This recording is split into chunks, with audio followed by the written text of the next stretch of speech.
여러분, 내 몸이 내 말에 순종하면 얼마나 좋겠습니까?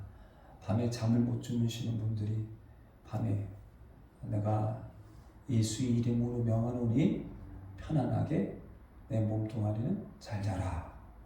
꿈꾸지 않고 잡생각에 아프지 않고 잘 자라. 그럼 내 몸이 내 말에 순종하여 예수의 이름으로 순종하여 또 우리가 살다 보면 갑자기 우울한 기분, 슬픈 기분이 들 때가 있습니다.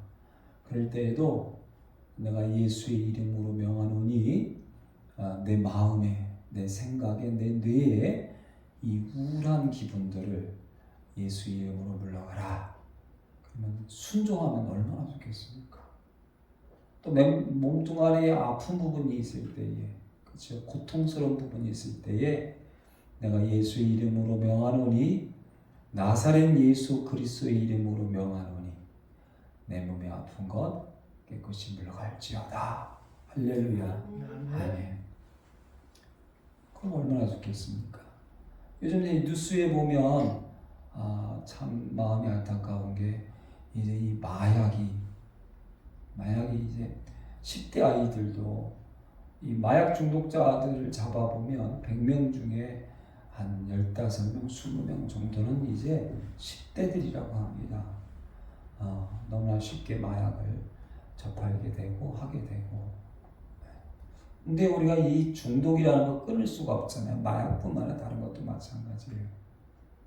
끊지 못하는 내 이 중독을 내가 예수의 이름으로, 나사렛 예수의 이름으로 내 끊지 못하는 이 중독은 오늘로 끊어질지어다 라고 할 때에 순종하면 얼마나 좋겠습니까? 내 몸뚱아리가 내 말에 순종하고 특히 예수의 이름으로, 나사렛 예수 그리스도의 이름으로. 제가 중학교 2학년 때 교회에 처음 나가서 그때 한참 아플 때니까 지하실에서 기도하면서 내 아픈 거에 대해서 나사렛 예수 그리스도의 이름으로 명하노니 이 모든 병이 다 나을지어다. 근데 참 많이 기도했습니다. 그러면 딱 나았으면 참 좋은데, 그렇죠? 순종하면 좋은데, 순종이란 단어가 놀랍게도 복음서에는 예수님의 제자들이 순종했다, 하나님 믿는 사람들이 순종했다라는 말은 거의 나오지 않고, 재미있게도 사람보다는 바다가 순종했다, 바람이 순종했다, 귀신이 순종했다, 뽕나무가 순종했다는 것만 나옵니다. 예수님과 제자들이 갈릴리 바다를 건너갈 때 예수님이 피곤하셔서 배에서 주무십니다. 그런데 큰 물결이 쳐서 이제 죽게 되었습니다. 예수님, 우리가 지금 죽게 되었습니다. 우리를 구원해 주소서. 그럴 때 예수님이 뭐라 말씀하십니까? 어찌하여 무서워하느냐? 믿음이 작은 자들아. 이 믿음이 작은 자들아라고 말씀하시고 꾸짖을 때에 그 대상이 누굽니까? 예수님의 제자들입니다. 오늘 나에게도 예수님이 이 왜 무서워하느냐, 이 믿음이 작은 자야 라고 꾸짖을 수도 있습니다. 그리고 난 다음에 바람과 바다를 꾸짖으시니 마태복음 8장에 보면 잔잔하게 되었다라고 말씀하고 계십니다. 똑같은 사건이 마가복음 4장에는요 바다더러 이르시되 잠잠하라 고요하라 하시니 바람이 그치고 아주 잔잔하여지더라. 할렐루야. 내가 내 몸에게 예수의 이름으로 모든 중독이 물러갈지어다. 내가 내 마음에 예수의 이름으로 우울함이, 분노가 오랫동안 가지고 있는 상처가, 누구만 보면 화나는 분노가, 누구만 보면 벌벌 떠는 모든 그런 상처들이 예수의 이름으로 물러갈지어다 하면 고요하고 잔잔하여지더라. 그리고 말씀하실 때 제자들에게 이렇게 말씀하십니다. 어찌하여 이렇게 무서워하느냐? 너희가 어찌 믿음이 없느냐? 믿음이 없느냐? 아니, 누구에게 말씀하시는 겁니까? 제자들에게. 믿음이 작은 자들아, 믿음이 없는 자들아. 누가복음 8장에는 너희 믿음이 도대체 어디 있느냐? 사람들이 놀랍니다. 어떤 사람이기에 바람과 바다가 순종하는가? 어떤 사람이긴요. 세상을 창조하신 하나님의 아들 예수 그리스도. 할렐루야. 아멘. 바람이 당연히 순종하지요. 바다가 당연히 순종하지요. 예수님이 어느 날 해당에서 가르치시는데 거기에 더러운 귀신 들린 사람이 함께 있습니다. 그래서 예수님이 꾸짖어 잠잠하고 그 사람에게 나오라고 명령할 때에 다 놀라 서로 물어 이르되 이는 어찌미냐? 권위 있는 새 교훈이로다. 더러운 귀신들에게 명한즉 순종하는도다. 여러분, 우리가 악한 귀신이나 사탄이나 마귀나 이런 거 앞에서 우리가 벌벌 떠는데요, 이 하나님을 믿는 사람에게는 이건 별거가 아닙니다. 아무것도 아닙니다. 그래서 하나님 믿는 사람은 내 주위에 수천, 수만 마리 귀신들이 나랑 같이 가득 있어도 전혀 문제가 없습니다. 할렐루야. 네. 바닷물이 엄청나게 몰아쳐서 이제 죽게 되었을 때 예수님과 함께 있는 배는 안전하다는 겁니다. 그런데 너희 왜 무서워하느냐? 왜 믿음이 작냐? 왜 믿음이 없냐? 너희 믿음이 어디 있느냐? 우리 세상 가운데에서 우리 믿음이 작아서 믿음이 없어서 종종 예수 안 믿는 사람들보다 더 분노하고 더 우울해하고 더 밤잠을 잠 못 자고 더 중독에 빠지는 경우가 참으로 많습니다. 예수님이 말씀하시죠. 왜 무서워하느냐? 왜 두려워하느냐? 왜 믿음이 없느냐? 어찌하여 믿음이 작느냐? 너의 믿음이 어디 있느냐? 바다도 순종하고 바람도 순종하고 귀신들도 순종하더라는 말씀을 주고 계십니다. 누가복음 17장 15장부터 17장은 유명한 비유들이 나옵니다. 당자의 비유도 나오고 여러 가지 비유들이 나옵니다. 근데 거기에 예수님은 회개에 대한 말씀을 주고 계십니다. 그리고 17장에 거의 회개에 대한 말씀이 마무리될 때 제자들이 예수님, 우리에게 믿음을 더하소서. 믿음을 더하소서. 예수님의 그 긴 말씀들이 어렵고 받아들이기 힘들고 또 하나는 실천하기 힘들고 그 중에 하나가 뭐냐? 누가 죄를 지었는데 내가 회개하겠습니다. 진심으로 와서 진심으로 회개하면 하루에 3번이 아니라 7번, 아니 7번이나 70번에 7번이라도 용서해줘. 이스라엘 사람들은 그런 생각을 합니다. 3번, 하루에 3번 용서하면 그 사람은 진짜 믿음이 좋은 사람이다. 정말 믿음이 좋은 사람, 존경받는 사람이다 라고 생각하는데 예수님은 7번이 아니라 70번에 7번까지라도. 제가 이 사회생활을 하다 보면 똑같은 걸 가지고 3번 나에게 자꾸 힘들게 하는 사람이 있으면 그래? 그럼 오늘 나 죽고 너 죽자 하고 제가 싸움을 겁니다. 그런데 제가 바꿨습니다. 어떻게 바꿨냐면 야곱이 삼촌 라반하고 헤어질 때 삼촌이 나를 10번이나 사기치고 속였을지라도 내가 참았습니다. 이제는 10번. 근데 예수님은요, 그게 아니라 70번에 7번이라도 490번이라도 하루에 내가 잘못했습니다. 용서해 주세요. 진심으로 회개한다고 한다면 용서해 줘라. 기독교가 잘된 나라를 보면요, 어린아이뿐만 아니라 장애인이 또는 어떤 사람이 똑같은 이야기를 가지고 20번 똑같이 물어도 화내지 않고 똑같이 설명해 줍니다. 근데 우리나라는요, 묻기 전에 알아야 되고요, 물었을 때 한 번 대답해 줍니다. 이거야.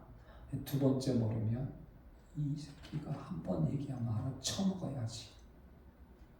어렸을 때부터 학교의 선생님이 그 짓을 합니다.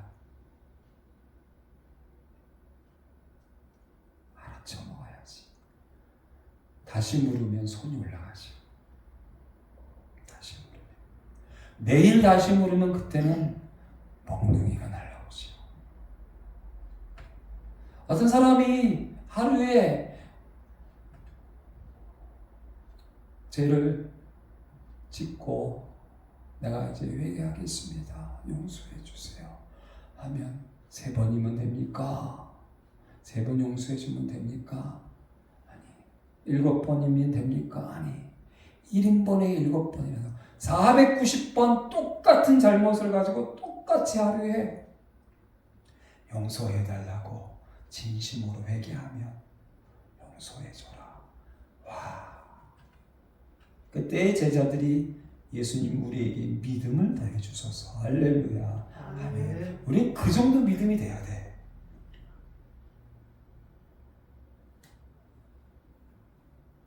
그 정도의 믿음.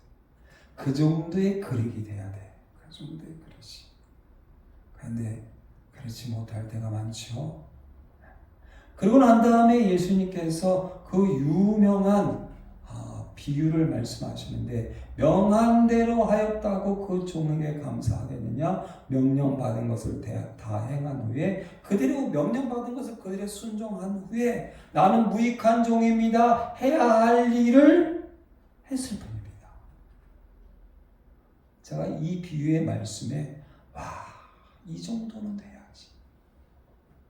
뭐 하나 조그만 거 잘했으면 누가 칭찬해 줘야 되고, 누가 알아줘야 되고, 그것을 알아주지 않으면 섭섭하다고 들이받고 삐지고 화내고 교회 나가고 예수 팽개치고. 어느 종이 하루 종일 바깥에서, 노예가 하루 종일 일했어요. 돌아가는데 주인이 야, 나를 위해서 밥을 내라. 밥을 다 차려주고. 그러면 주인이 야, 너 하루 종일 일하고 밥까지 차려줬는데 그 종에게 감사하다고 고맙다고 하겠느냐? 아니다. 아니다. 그리고 모든 일을 다 한 후에 나는 마땅히 해야 할 일을 했을 때, 명령받은 것을 다 행한 후에, 그게 순종이잖아요. 명령받은 것을 다 행한 후에. 그 다음에 어떻게 해요? 내가 잘했습니다. 칭찬해 주세요. 사람들에게 알려주세요. 사람들이 알아주세요. 그리고 안 알아주네, 섭섭하네, 들이받고 삐지고 다니면서 이간질하고, 그게 아니라 그냥 무익한 종입니다. 나는 해야 할 일을 했을 뿐입니다. 그런데 그 말씀과 회개에 대한 말씀, 믿음을 더하소서 그 중간에 주께서 이르시되 너희에게 겨자씨 할 만한 믿음이 있었더라면, 너희가 겨자씨 할 만한 믿음이 있었더라면 이 뽕나무더러 뿌리가 뽑혀 바다에 심기어라 하였을 것이요 그것이 너희에게 순종하였으리라. 예수님이 이 뽕나무에게, 큰 뽕나무에게 야, 너 바다에 던져져라 할 때 순종하는 것이 아니라 너희에게 너희도 할 수 있다는 얘기죠. 겨자씨 하나 할 만한 믿음이 있다면. 그런데 그 겨자씨 하나 할 만한 믿음이 뭐라고요? 그 다음에 나오는 비유. 주님의 말씀하시는 모든 말씀에 다 그대로 행한 후에 나는 무익한 종입니다. 해야 할 일을 했을 뿐입니다. 이 정도의 믿음. 이 겨자씨 하나 할 만한 믿음. 그런데 여러분, 이 정도의 믿음이 있습니까? 우리는 하면서 불평이고, 하기 전부터 짜증이고, 하면서 불평이고, 하고 난 다음에 누가 좀 알아줘야 되는데, 교회가 알아주고, 목사가 알아주고, 장로가 알아주고, 권사가 알아주고, 사람들이 알아줘야 되고, 알아주지 않으면 분노와 슬픔과 섭섭함이 가득하고, 그 정도는 겨자씨 하나만한 믿음이 아니라는 거죠.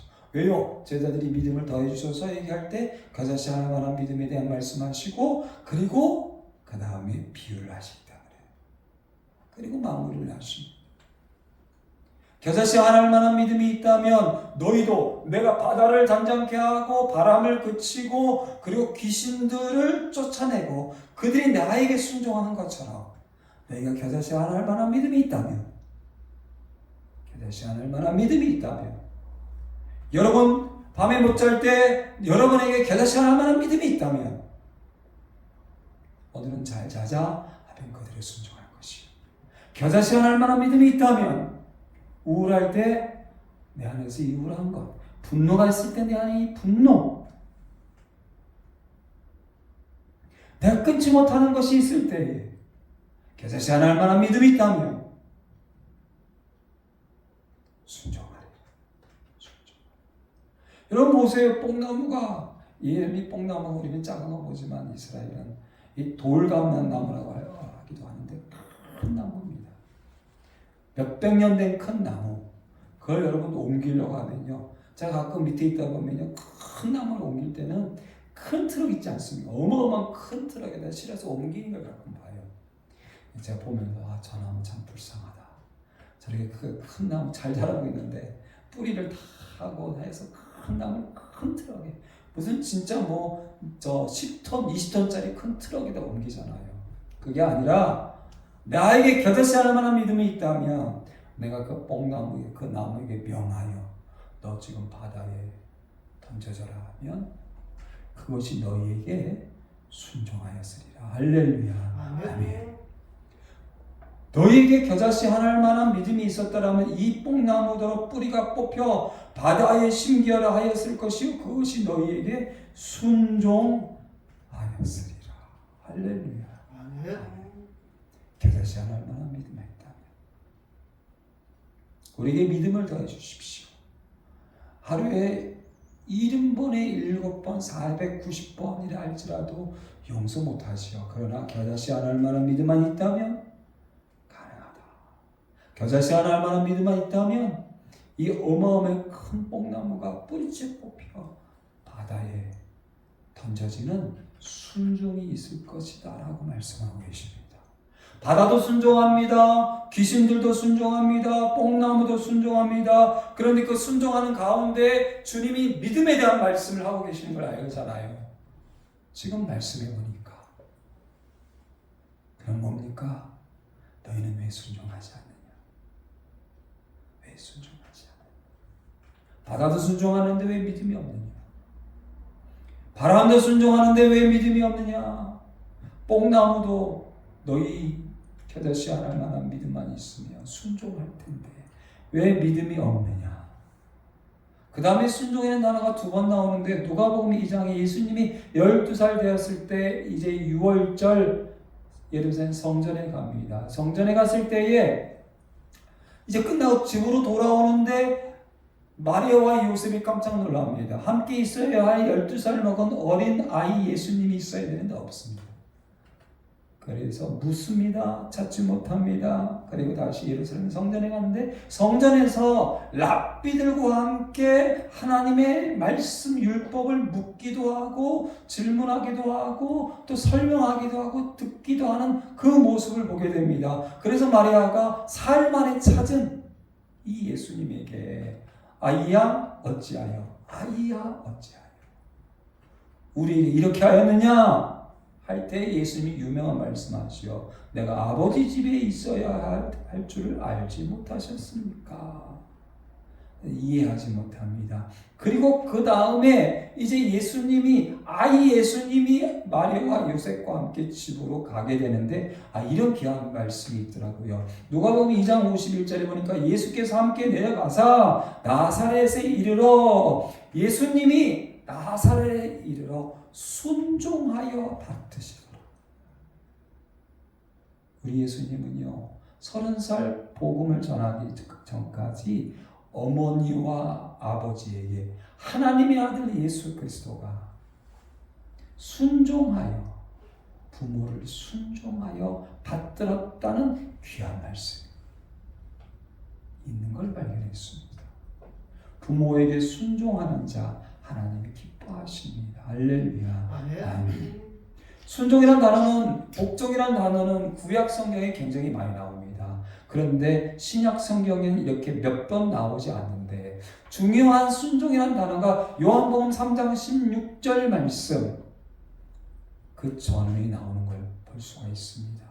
요한복음 3장에 유대인의 지도자 바리새인 니고데모가 밤에 예수님을 찾아온 것부터 시작합니다.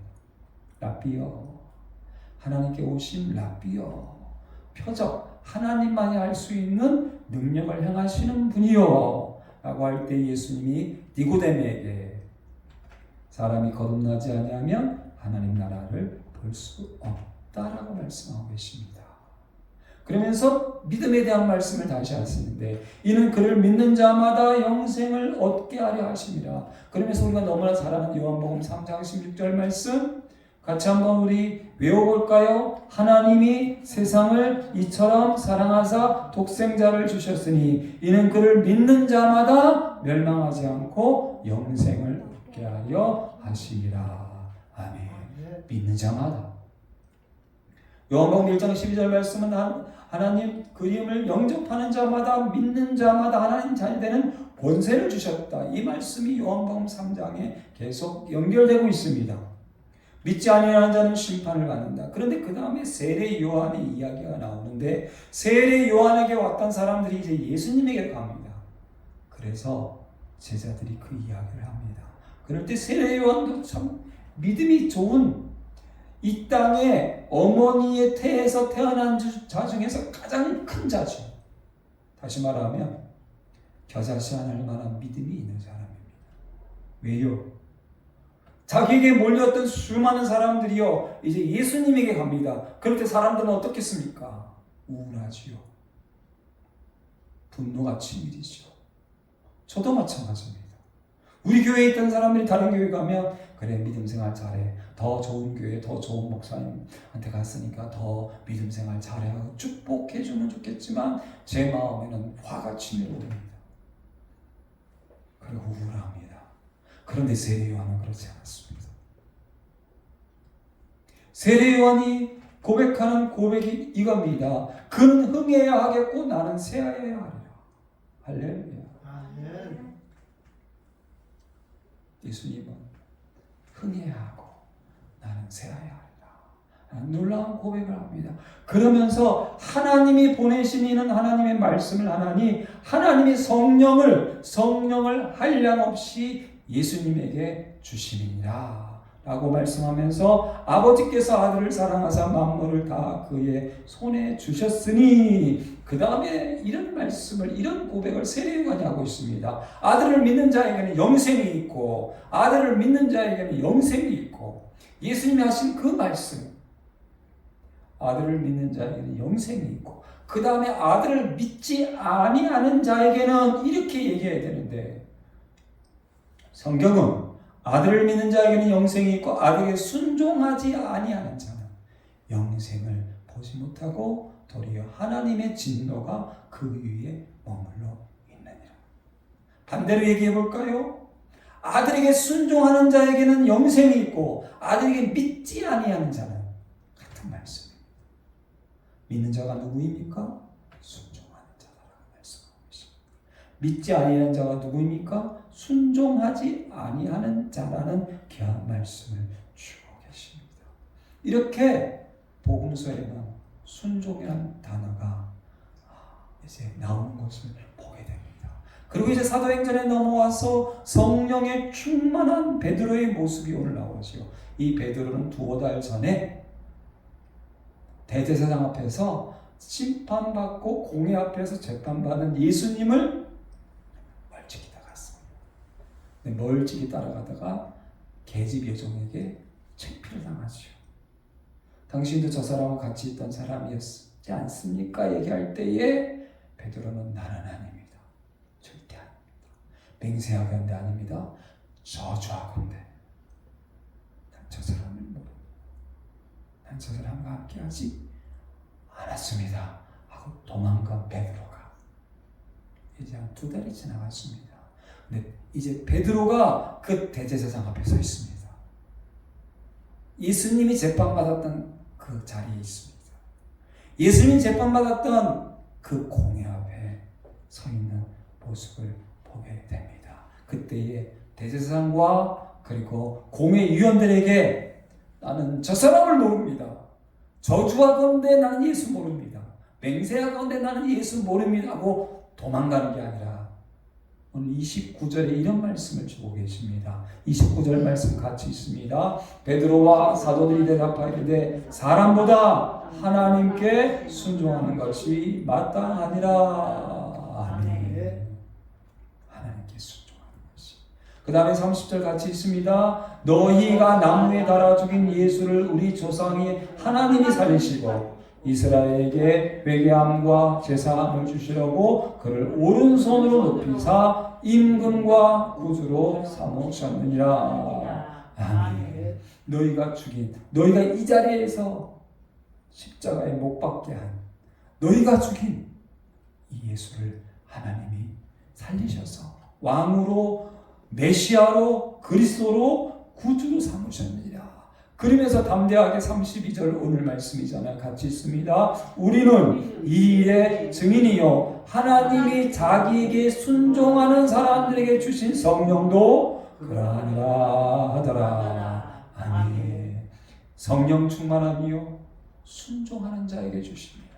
하나님의 영은 순종하는 자에게 주십니다. 그리스도의 예수 그리스도의 영은 순종하는 자에게 주십니다. 하나님만이 나의 힘이십니다. 하나님의 즐거움이, 하나님의 기쁨이, 하나님의 능력이 나의 힘이십니다. 이게 가능한 사람이 누구일까요? 성령 받은 사람, 성령에 충만한 사람. 누구에게 하나님이 성령을 주실까요? 하나님이 자기에게 순종하는 사람들, 예수 그리스도에게 순종하는 사람들. 누가복음 17장에 명령하신 모든 것을 다 행한 후에 할렐루야. 아멘. 저는 무익한 종입니다. 마땅히 해야 할 일을 했을 뿐입니다. 그에게 성령을 충만하게 주십니다. 그가 겨자씨 않을 만한 믿음이 있어서 뽕나무에게 뿌리가 뽑혀 바다에 던지자 하면 예수님께 바다가 순종한 것처럼, 바람이 순종한 것처럼, 귀신이 순종한 것처럼 이 거대한 나무도 순종하리라. 믿음이 작은 자들아, 믿음이 없는 자들아, 믿음을 원하는 자들아, 순종하라. 할렐루야. 아멘. 기도하겠습니다. 믿음이 작은 자들, 믿음이 없는 자들, 너희 믿음이 어디 있느냐? 믿음을 주십시오. 겨자씨 하나할 만한 믿음만 있다면 바다도 순종한다, 바람도 순종한다, 귀신들도 순종한다. 이 거대한 나무도 순종하여 뿌리가 뽑혀 바다에 던진다. 하나님께 순종하면 성령을 받는다. 성령에 충만한다. 힘이 있다, 능력이 있다, 권능이 있다, 즐거움과 기쁨이 가득하다. 이 믿음으로 우리는 산다라고 말씀하고 계십니다. 주님, 우리에게도 믿음을 더하여 주시옵소서. 우리에게도 겨자씨 하나할 만한 믿음을 주시옵소서. 우리에게도 주의 명령을 다 행하는 순종을 주시고, 그 순종하여 하나님의 복을 더 받고, 순종하여 성령에 더 충만하여 마지막 날에 우리의 남은 것을 다하여, 우리의 생을 다하여, 우리의 시간을 다하여, 우리의 건강을 다하여, 우리의 모든 것을 다하여 성령에 충만하게 하나님이 원하시는 모든 명령을 다 행할 수 있도록 하나님 역사하여 주시옵소서. 예수님의 이름으로 감사하며 간절히 기도드리옵나이다. 아멘. 이제는 우리 주 예수 그리스도의 은혜와 아버지 하나님의 지가신 사랑과 성령의 교통하심, 충만하심이 하나님의 말씀에 순종하여 예수 그리스도에 순종하여 바다도 바람도 귀신도 큰 뽕나무도 다 순종할 뿐만 아니라 순종하여 받는 성령의 충만함을 받기 원하는 우리 모든 심령들 머리 위에와 자녀와 가정과 직장과 사업 위에, 특별히 둘사람교회와 대한민국 교회와 전 세계 선교사님들 위해 이제부터 영원토록 함께 하실지어다. 아멘.